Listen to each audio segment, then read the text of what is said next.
Hi Gypsy owners, this is Alicia Garcia and I am here today to show you how to make a word book in your Gypsy.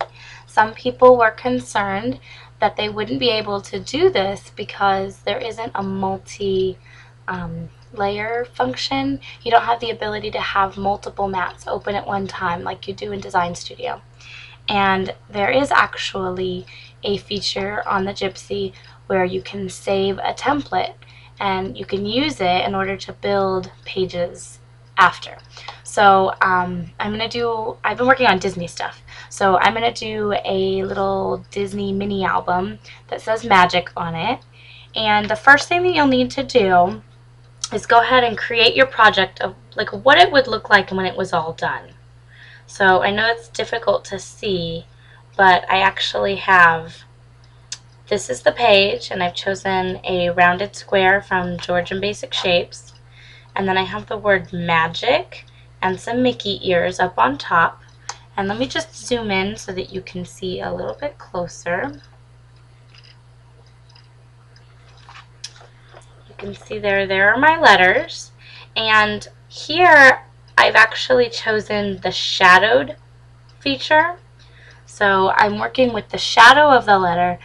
That will be on each of the pages. It'll be like the base layer. And then up here, I actually have the regular font with the letters cut out. That's not the shadowed part. So if my pages of my book right here are black, then the letters will be black as well. And then what I will cut out to go on top of the shadow will be in color.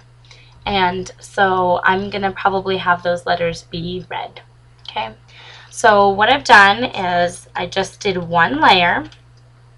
I only did one page. Okay, that's the most important thing that you need to know. Just do one page to get an idea of the size that you want your book to be, and then lay out all of your letters like I just showed you. And you might want to also go ahead and put on what is not going to be shadowed if you need it for like a size comparison. So that word magic across the top that's really small, the size that those letters are going to be is dependent upon the size of my shadow. So I went ahead and figured out exactly how big I wanted all those components to be.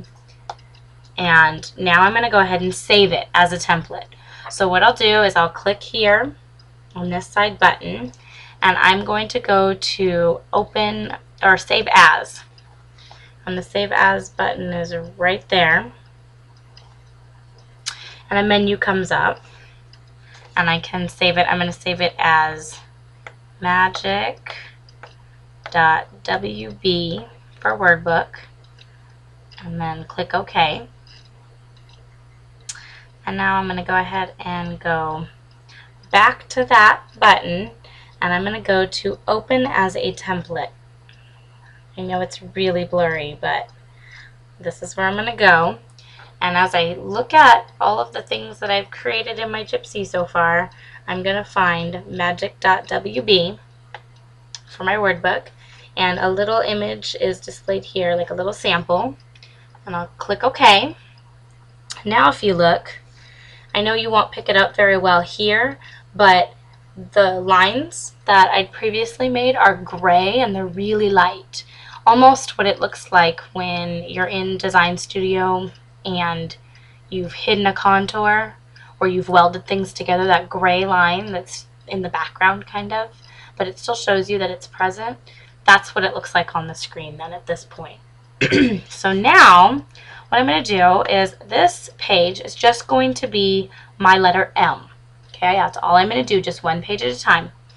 So I'm going to go down to my keypad. I'm going to type in my letter M. I'm going to go back to my screen, and you can see I have a little blue M floating around here. I'm going to grab it with my stylus, stick it on top of the existing M. Let me go ahead and zoom in for you.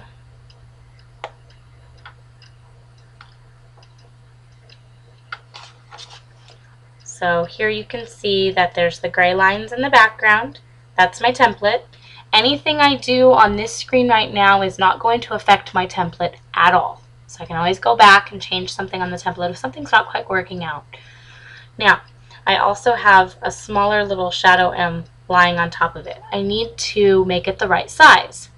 Because I have saved the previous one as a template, I can make sure that my letter that I'm going to use on this layer is coming out the right size because I have that template as a reference point. So I'm going to enlarge my letter, and I just happen to remember that the height of those letters were 1.19 inches. And so you know that you're enlarging with this ball here and making it smaller with this ball here, but you can see that I have it kind of off-centered on that M. I want to make sure I have it in exactly the right spot, because that's the thing about word books, is that in order for the letters to show behind each other correctly, you'd have to pretend that that was a letter M and that was a letter A. But anyways, in order for them to show correctly, they need to all be in a specific position. So that was why I needed to make the template first. Okay, the whole problem with, or the whole perceived problem, I guess, depends on how you look at it, with the Gypsy is that we can't see all the other layers that we've created. And so that template is kind of giving us an idea of what the final project will look like and will be a reference point rather than seeing the pages I've already created. I'm seeing my final project. So I'm making sure that my M is in just the right spot, and now it is. And now I need to give it its page. So I'm going to zoom back out. I'm going to go back to George and Basic Shapes, which is where I got the rounded square image that I'm using as the base for my pages. I'm going to select that. I'm going to go back into my page. So now I have a little bitty square floating around here, and I need to resize that to make sure that it is the same size as the square that is on my template. I did not memorize how big I made that, so I'm just going to hold that ball down until it gets to be about the size that I want it to be. And I'm sorry that you're having to look at me while I'm doing this instead of watching the screen. I was trying to videotape earlier on my video camera, and the screen for the Gypsy was too bright for my video camera to really pick it up. And so this was just a much better way for me to share with you today. Okay, so I've used that ball in order to make my little square the right size that it needs to be. And now I need to line it up just like I lined up the M. And so I'm using the gray line from my template as a reference point to line that up perfectly. And you can see that it's lined up there. I want to just double check, so I'm going to zoom in and make sure that I've really got it lined up in just the right spot and that it's just the right size, because this is, after all, going to be the size of all of my other pages. Alright, it looks perfect. So you can see that there. Everything's looking all uniform. The only thing I've added on this page are the M and the page. That's it. So now what I want to do is weld those two together. Okay, so I'm going to select my M, go to my advanced menu, and there's a series of little shapes here, right here, and I can click on that and select my square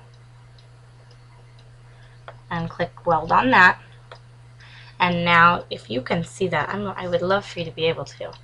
The M and the square are red, and they're welded together. I'm going to make sure that they're a group as well. So I'm going to go back to my basic. I'm going to select both of those images and group them together. Now that I've welded them, what I need to make sure to do is that they're not going to go moving all over the page separate from one another. I went to all the work to have everything lined up on my template, and it would stink if they're moving. So one more time, if you're going to weld something, you also need to group it, because even though you've welded it, it's not permanently stuck together, and the pieces can be moved a separate